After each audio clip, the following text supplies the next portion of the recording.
Alors cet exercice ressemble pas mal au précédent, mais encore un petit peu plus compliqué. Donc là aussi, ce qui est très important, c'est de comprendre parfaitement l'énoncé.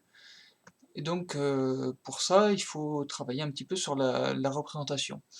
Donc qu'est-ce qu'on lit? On voit qu'un industriel a vendu les 4/9 de sa production de motos, et on nous parle de solder les 3/10 du reste. Donc là, il faut commencer par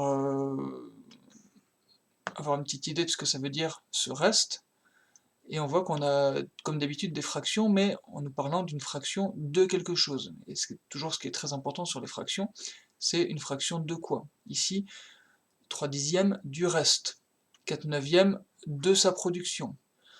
Donc, pour bien comprendre ça, on peut commencer à se dire, on représente toutes les motos qui sont là-dedans, et on va commencer par se dire, il a vendu les 4/9 de sa production, c'est-à-dire de tout. Donc j'imagine que je coupe en 9, j'en vends 4/9, donc ça c'est ce qui est vendu. Et ensuite, j'ai donc le reste. Donc, dans le 4/9, ce qui est vendu, c'est ici. Et du coup, je peux commencer par me dire, tiens, mais c'est quoi le reste? Eh bien, le reste, si j'en ai vendu 4/9, il m'en reste 5/9, puisqu'en tout, j'ai 9/9. Donc, on peut traduire la phrase, les 3/10 du reste par les 3/10 de 5/9. Avec ce 2, le du reste, et le 2/5/9, qui est celui de l'énoncé qui était ici. Donc j'ai 3/10 de 5/9, et ça tombe bien, parce que j'ai appris, je sais que une partie 2, il suffit de multiplier, donc 3/10 de 5/9, c'est 3/10 fois 5/9. Alors là, il y a plusieurs solutions. Quand on calcule ça, on peut avoir envie de la simplifier, plus ou moins, et en fait, c'est pas forcément le plus simple si on simplifie complètement. Puisque ici, donc 3/10 fois 5/9, je vais commencer par ne pas simplifier. Ça fait 3 fois 5, 15, sur 10 fois 9, 90. Et l'idée c'est que donc, ça c'est ce qui a été soldé. Donc là il y a une petite difficulté au niveau vocabulaire. Ce qui a été soldé, c'est-à-dire ce que l'industriel a décidé de vendre pas cher. Donc il a soldé une certaine partie qu'on va dessiner ici. Donc ici c'est la partie soldée, qui correspond à 15/90. Du coup, on nous dit, la dernière information, c'est il s'aperçoit qu'il lui reste ainsi 7 motos non soldées. Où sont ces 7 motos non soldées? Eh bien, ici. Dans ce qui reste, qui n'a pas encore vendu, et qui n'a pas non plus soldé. Donc ici, on a 7 motos. C'est là où on voit que c'est comme dans l'exercice précédent, on a besoin de trouver ces 7 motos, à quelle fraction elles correspondent. Donc de nouveau, on va faire comme dans l'exercice précédent, calculer tout ce qui a été vendu, d'abord au prix fort, au début, les 4/9, puis ce qui a été soldé, les 15/90. Donc on va ajouter ça, donc en calculant les motos vendues,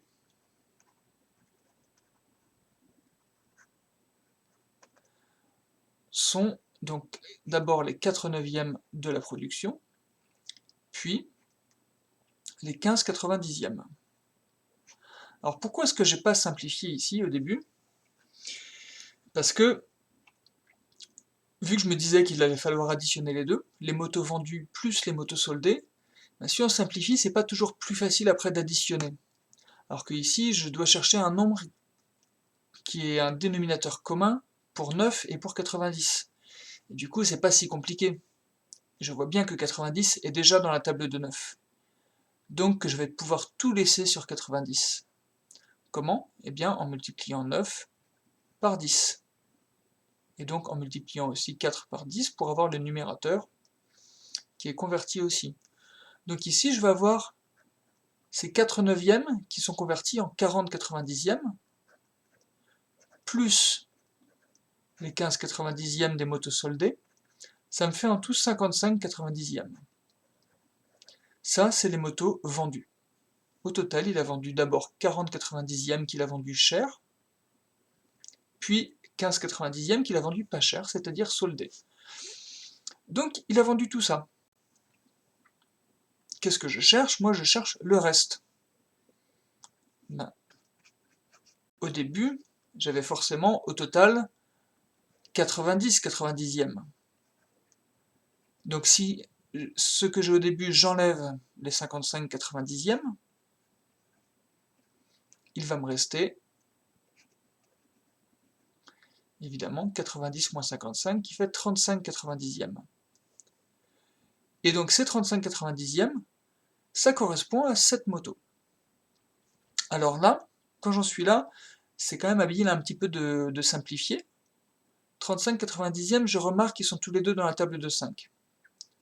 Donc si je divise par 5, je vois venir quelque chose. 35 divisé par 5, c'est 7, car 7 fois 5, 35. Et donc, 90 divisé par 5, ça fait 18. Donc, il reste 7 18e des motos qui ne sont pas vendues.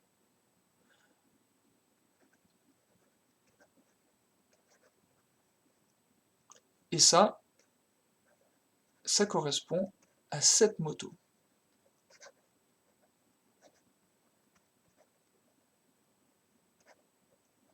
Mais du coup, là, ceux qui vont un petit peu vite, ils ont tout de suite trouvé. Puisque 7 18e correspond à cette moto,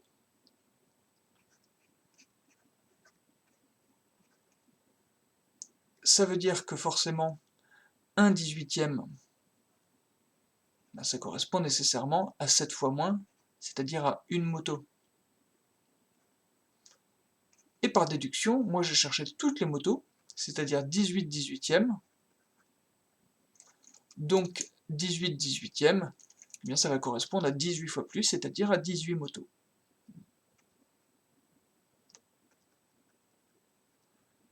Donc j'ai trouvé, au début, il avait 18 motos. Il en a vendu les 4 neuvièmes. Alors là, je peux essayer de calculer un petit peu pour me rendre compte, comprendre un petit peu mieux. Ces 4 neuvièmes, ici, c'était 4 neuvièmes de 18 motos. On peut l'écrire ici. 4 neuvièmes de 18.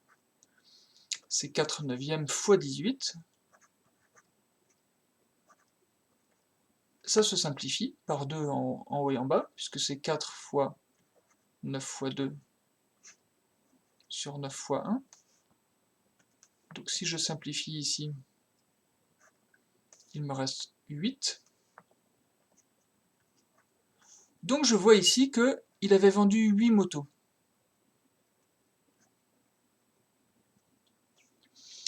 Donc il avait vendu 8 motos sur 18. Combien il lui en restait? Ben, il lui en restait forcément 10 motos. Il avait donc soldé dans ce cas-là les 3 dixièmes du reste. Il avait soldé les 3 dixièmes de 10 motos, et bien il avait soldé forcément 3 motos. Les 3 dixièmes de 10, ça fait 3, et ça c'est pas très compliqué. Et donc on voit bien effectivement dans ce cas-là qu'il lui restait 7 motos. J'ai bien mes 18 motos, qui étaient réparties en 8 motos vendues cher au début, 3 motos soldées par la suite, et 7 motos non soldées à la fin. Donc on est tout à fait satisfait puisqu'on a parfaitement résolu l'exercice en étant sûr de nos calculs puisqu'on les a vérifiés à la fin.